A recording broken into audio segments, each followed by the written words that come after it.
segala sesuatu gitu. Harus pandai-pandai dalam mengkonsumsi keuangan kita. Itu sih. Lalu dalam situasi apa atau berarti dalam hal tadi kan dikatakan semua aspek ya keduanya. Nah, ada gak di titik dimana aspek ini tuh sulit gitu untuk diterapkan gaya perugalnya atau gaya hidup hematnya? Sulit ya.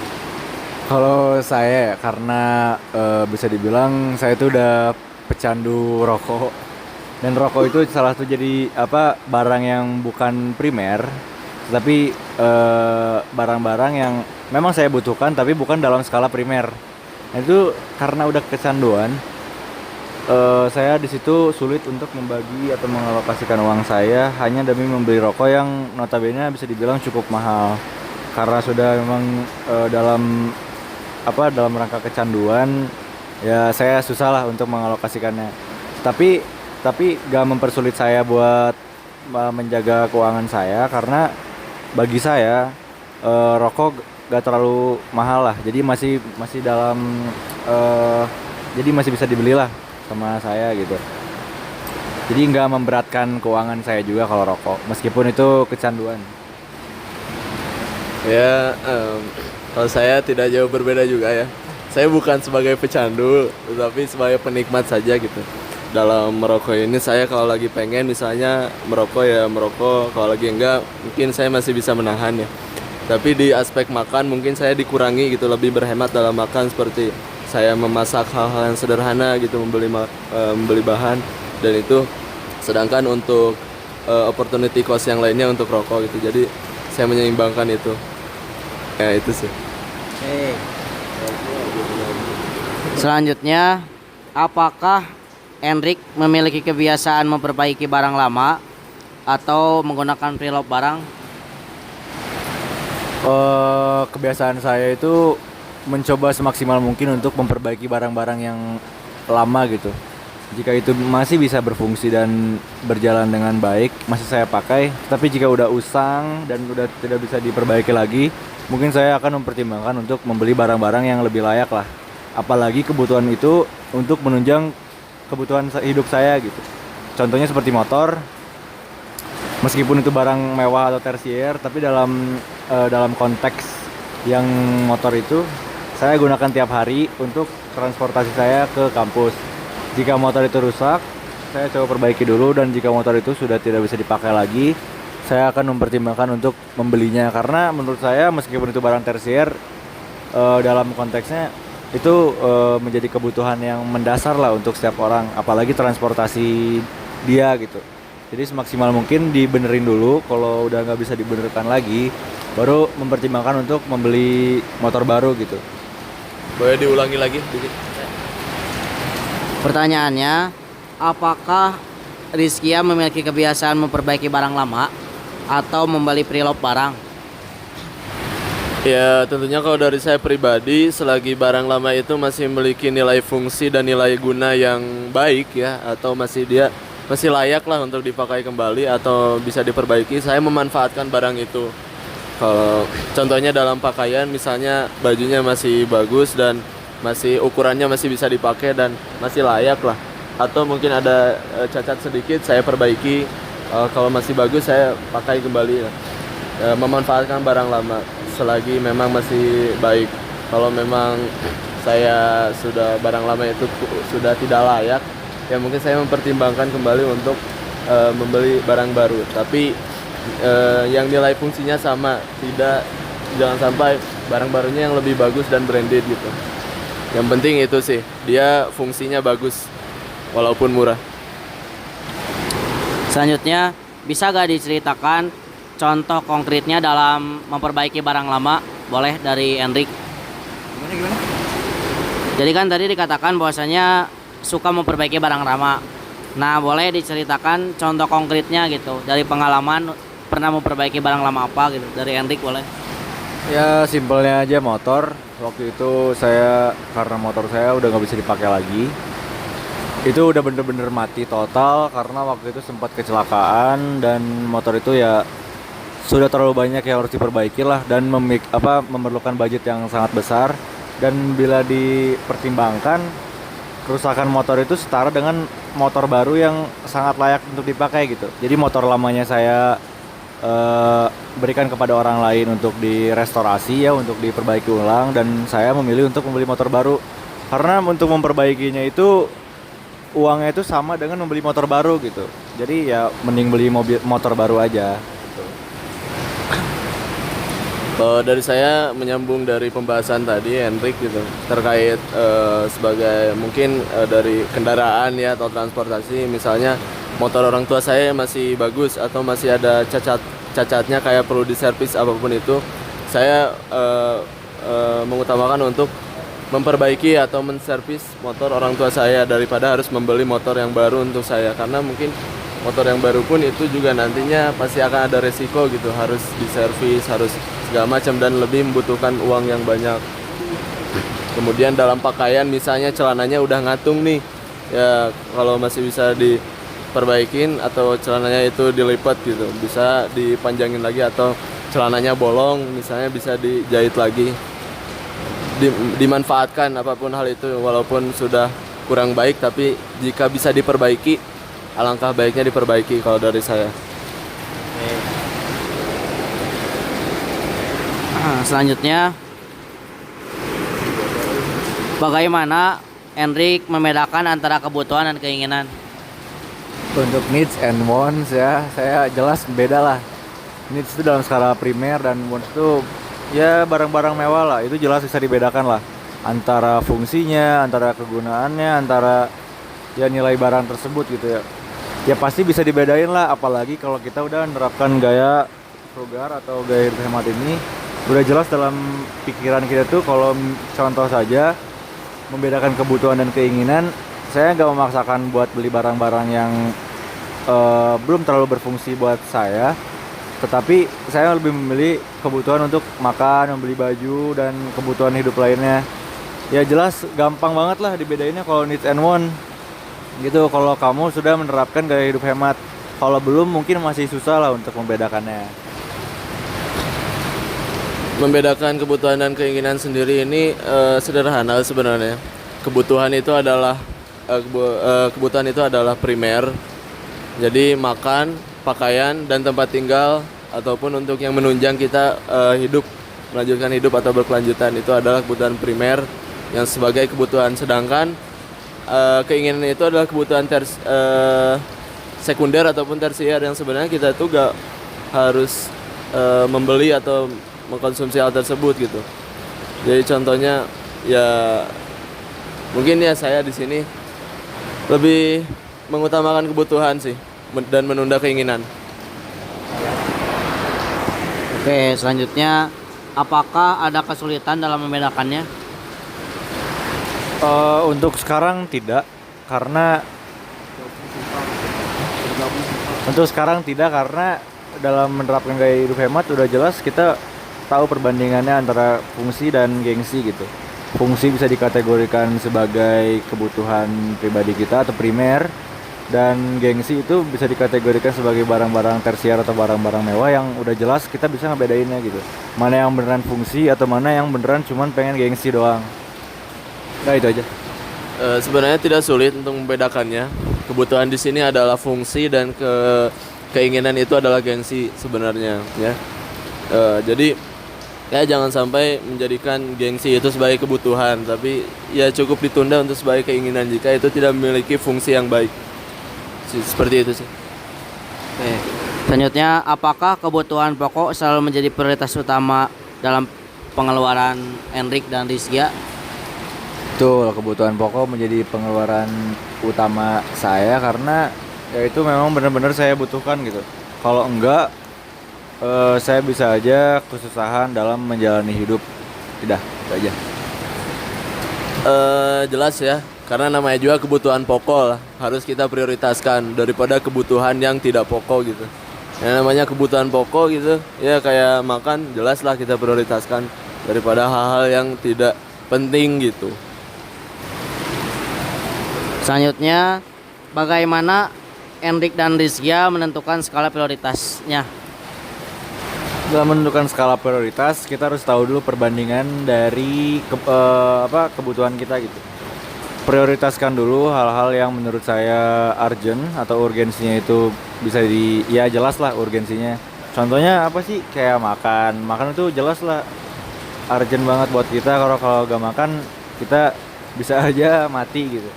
Dan kalau memprioritaskan barang-barang yang sebenarnya kita nggak perlu-perlu banget, ya udah jelas kita bakal ngorbanin kebutuhan primer kita, atau contohnya kayak tadi makan kita bakal dikurangin lah. Jadi ya udah jelas memprioritaskan banget si kebutuhan primernya seperti makan. Ya untuk skala prioritas sebenarnya sederhana ya, tadi juga sudah sempat dimention banyak juga di awal. Ya kita harus memprioritaskan yang utama aja, yang memiliki nilai fungsi buat kita gitu. Seperti makan ya itu dan lain sebagainya diprioritaskan aja dulu. Itu sih. Oke, selanjutnya apakah Enrik dan Rizkia bersedia untuk mengeluarkan biaya yang ekstra demi kenyamanan efektivitas kuliah atau ibadah? Contohnya ada matkul yang harus membeli buku paket ini, tapi buku paket ini tuh mahal, tapi karena untuk kuliah dibelilah meskipun harus ngeluarin biaya banyak gitu. Atau dalam ibadahnya agar kenyamanan sholat misalkan beli sarungnya yang BHS, kadang kan kualitasnya lebih bagus dibanding sarung-sarung biasa gitu. Seperti apa? Sebenarnya kalau untuk standar kenyamanan itu preferensinya bagaimana pribadi itu sendiri ya. Kalau ya bagi saya kalau disuruh harus membeli buku paket yang mahal, saya pasti coba dulu untuk meminjam lah. Kalau nggak bisa ya terpaksa saya harus beli, karena ya itu untuk kebutuhan penunjang saya di kuliah. Dan tadi yang udah dijelaskan seperti ibadah, menurut saya nggak perlu hal-hal yang berbau mahal-mahal kalau kalau ibadah, karena bagaimanapun ibadah kita tuh gak dinilai dari materi lah oleh Tuhan atau segala macam lainnya. Dan untuk faktor kenyamanan yang ada-ada saja kayak sarung, seperti sejadah itu yang ya biasa-biasa aja, nggak perlu yang mahal-mahal banget, karena ya sejadah atau sarung biasa pun juga nyaman deh. Ya gimana standar kenyamanan itu sendiri lah. Kalau udah standar nyamannya udah kayak saya ya nyaman-nyaman aja sih sebenarnya. Kalau dari saya, kalau mengeluarkan biaya ekstrim untuk kenyamanan gitu, ini sangat bertentangan dengan konsep frugal living ya.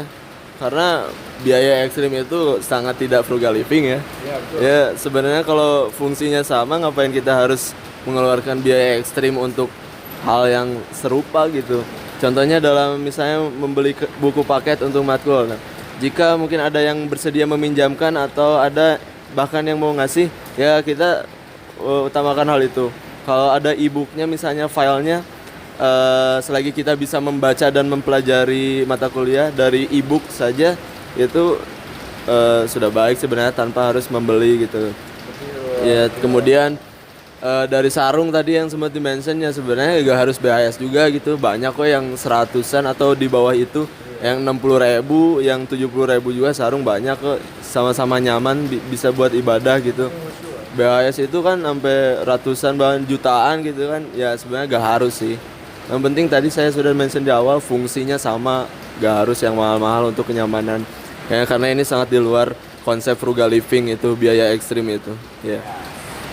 Oke, selanjutnya bagaimana cara Enrik dan Rizkia mengelola harta atau keuangan dalam kehidupan sehari-hari?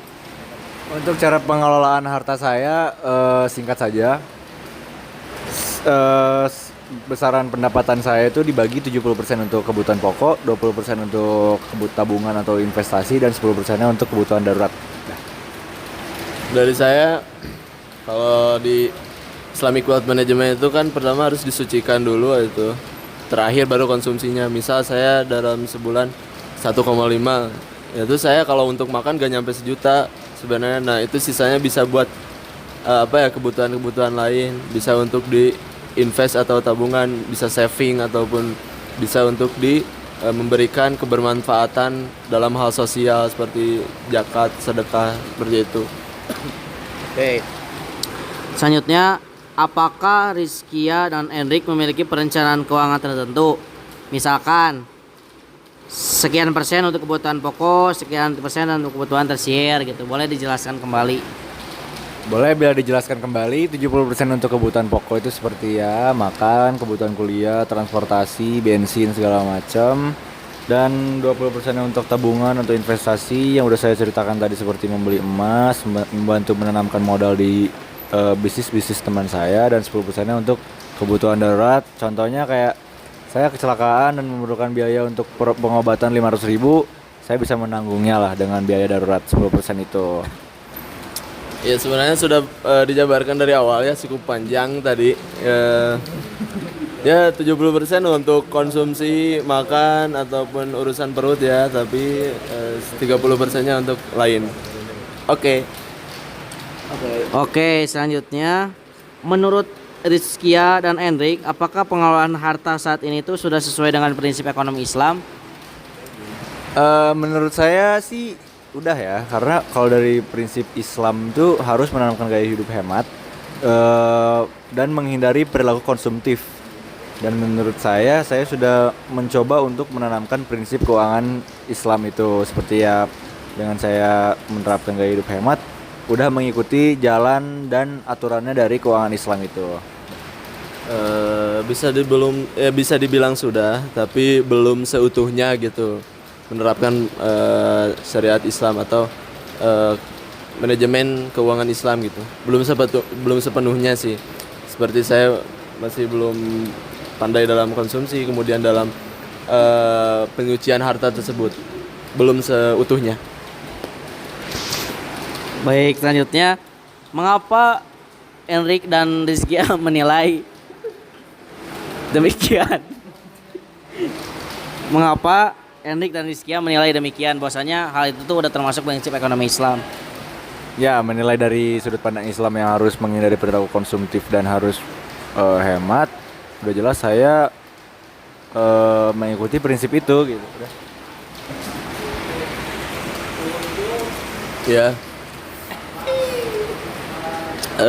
Belum seutuhnya, tadi saya sebutkan belum sepenuhnya, tapi sudah beberapa saya menerapkan karena saya belum konsisten dalam menyedekahkan harta, belum konsisten juga untuk menebar kebermanfaatan sosial, dan belum sepenuhnya juga saya cerdas dalam mengkonsumsi keuangan untuk saya pribadi. Selanjutnya, apakah Enrik dan Rizkia pernah merasa boros? Pernah. Karena waktu sebelum masuk kuliah itu boros masuknya, dan baru masuk kuliah itu baru menanamkan gaya hidup hemat. Merasa boros pastinya pernah ya, dalam beberapa momen. Oke, lalu apa yang dia lakukan jika mulai merasa boros? Jika udah mulai merasa boros, langsung disadarkan oleh fakta bahwa saya tuh nggak punya duit banyak, jadi harus hemat. Tadi gimana? Hal apa yang dilakukan jika mulai merasa boros? Ya, saya merasa sadar bahwasanya boros itu gak perlu gitu, karena saya masih bukan menggunakan uang sendiri, dan saya ngerasa bersalah aja gitu ketika boros gitu. Saya tidak sesuai Islam.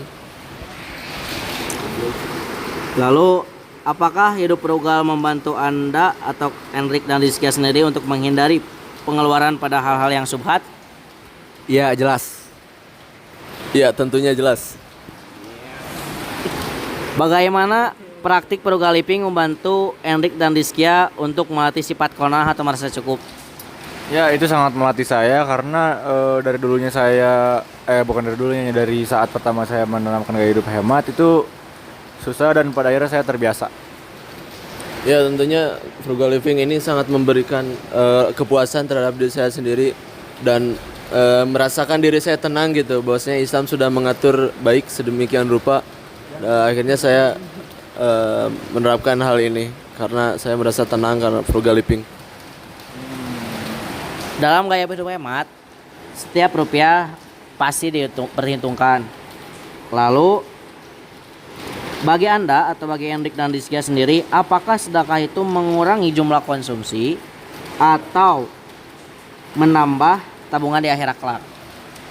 Ya, udah jelas gak mengganggu keuangan saya ya kalau udah jelas ngebahasnya tentang sedekah, karena sedekah menurut agama itu kan baiklah dan gak mengurangi sama sekali harta saya, malah mungkin kalau di Islam itu akan dibalas dengan kebaikan-kebaikan yang lain gitu.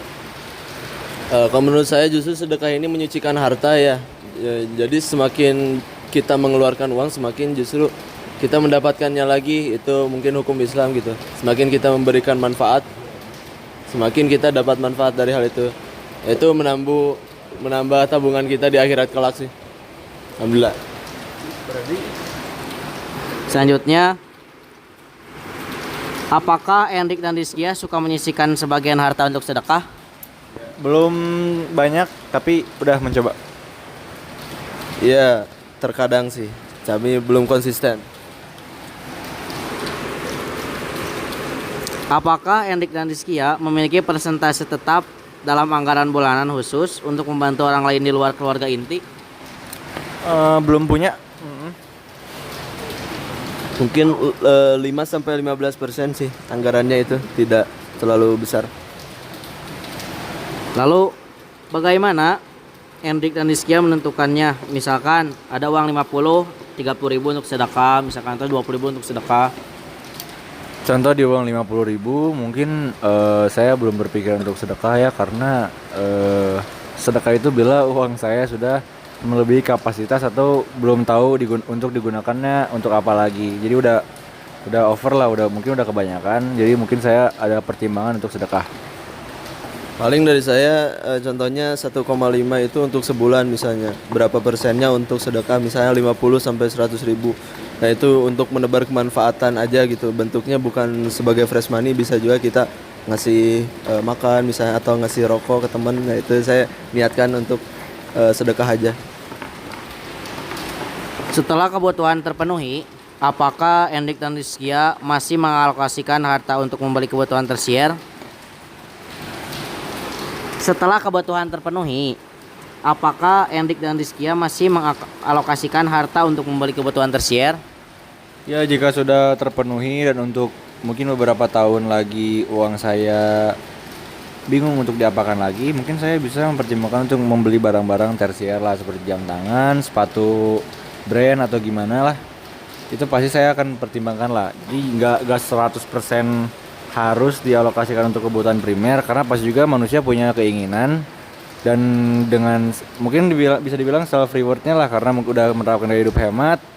Ya wajar aja kalau misalkan alokasikan dananya untuk kebutuhan tersier, itu wajar. Ya mungkin di garis bawahnya aja ya, self reward gitu. Jangan sampai kita hanya menyakiti diri sendiri untuk diripuhan lah gitu istilahnya. Ada mungkin dimana kalanya ketika kita ada surplus dari keuangan kita, kita sudah membelanjakan untuk kebutuhan primer, bisa dimanfaatkan untuk butuh apa lagi nih gitu misalnya. Tapi jangan sampai kita boros gitu. Harus mempertimbangkan fungsi juga gitu. Jangan yang branded demi gengsi, tapi mengutamakan nilai fungsinya gitu. Jika harganya bisa lebih murah, ya just untuk apa gitu. Selanjutnya, apa yang menjadi Endik dan Rizkia melakukan hal tersebut? Ya yang pasti diutamakan itu seperti self reward lah ya. Karena udah menerapkan gaya hidup hemat, itu bukan berarti kita gak boleh membeli barang-barang tersier. Kadang kalanya manusia juga ada rasa keinginan untuk membeli sesuatu lah. Dan karena kita udah merasa cukup untuk kebutuhan primernya terpenuhi, itu boleh-boleh saja atau sah-sah saja jika seorang itu membeli barang-barang yang dia inginkan gitu. Meskipun dalam kalanya bukan kebutuhan. Ya mungkin itu ya self reward, jangan sampai, tapi self rewardnya juga jangan sampai bikin habis banget gitu, gak ada savingnya gitu, gak ada tabungan buat diri sendiri. Kita harus pertimbangkan self reward yang layak untuk kita sebagai mahasiswa itu kayak gimana sih, ya gitu sih. Oke. Selanjutnya, di era online shopping dan godaan promo yang menggiurkan, strategi praktis apa yang Endik dan Rizkia lakukan agar tidak terjebak dalam perilaku yang impulsif? Ya, apalagi kalau melihat dari media sosial itu banyak iklan-iklan yang menebarkan gambar-gambar barang-barang mewah yang pasti ya bahasa gaulnya ngiler lah kalau misalnya melihat barang-barang kayak gitu. Tapi sebisa mungkin kita menahannya lah, kecuali mungkin untuk mempertimbangkannya karena emang rasa kepengennya udah terlalu wow gitu. Mungkin bisa lihat dari diskonnya atau mungkin barang-barang itu murah apa enggak, kayak gitu sih. Strateginya seperti apa? Strateginya melihat dulu barang itu diperlukan apa enggak. Kalau misalkan barang itu memang benar-benar nggak diperlukan ya tidak usah dibeli. Tapi jika ada fungsinya meskipun itu terbilang cukup mahal, mungkin bisa lihat dari faktor diskonnya, dari faktor lain-lainnya lah. Dari saya mungkin singkat ya, strateginya ya saya mengurangi waktu scrolling saya di online shop gitu, di TikTok Shop atau Shopee dan lain sebagainya di marketplace. Jadi saya sekarang sudah jarang ngelihat marketplace, takutnya tergiur gitu. Ya jadi saya mengurangi untuk melihat hal-hal yang saya mau. Oke, mungkin ini menjadi pertanyaan terakhir ya. Apakah strategi tersebut selalu berhasil atau ada kalanya di mana Kang Endik dan juga Rizkia kecolongan? Ya kadang-kadang strategi itu berhasil, kadang-kadang strategi seperti itu juga tidak berhasil bagi saya lah. Kadang-kadang hawa nafsu untuk membeli barang itu sudah terlalu parah, terpaksa saya harus beli, tapi tidak mengorbankan keuangan saya demi kebutuhan primer. Kebanyakannya berhasil atau Kebanyakannya berhasil. Kalau dari saya cukup berhasil ya, dengan mengurangi saya melihat-lihat di online shop kayak gitu cukup berhasil. Akhirnya saya tidak untuk konsumtif dari hal itu. Cuman tidak 100% berhasil ya. 70-80% lah ini tingkat keberhasilan saya dari strategi yang saya jabarkan. Oke. Baik, mungkin sekian wawancara pada kali ini. Terima kasih atas waktunya. Dari saya, wassalamualaikum warahmatullahi wabarakatuh. 21 pertanyaan.